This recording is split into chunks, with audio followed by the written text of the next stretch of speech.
How to remove profile picture on Facebook Messenger. Hey guys, welcome back to this YouTube channel.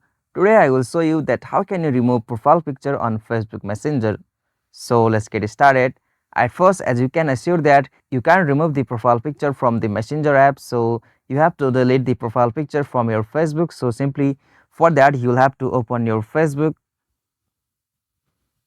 Alright, so after you open the Facebook with your account, you will got such interface. So from here you will have to tap on your profile icon just at the top left corner.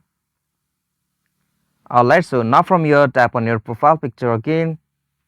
Okay, so from here tap on see profile picture. Okay, now from here tap on three dot just at the top right corner. And now from here you will have to go the option delete photo, so simply tap on it. Alright, so simply tap on this delete. Alright, so as you can see, I have successfully deleted the profile picture on Facebook apps. Alright, so after then you'll have to open your Messenger app, and now from here you'll have to tap on menu just at the top right corner.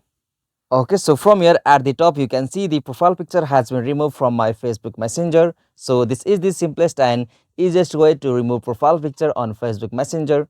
Hope this video was helpful to you, and please don't forget to subscribe our YouTube channel for more quick and short tutorial like this. Thank you for watching this video. Have a nice day.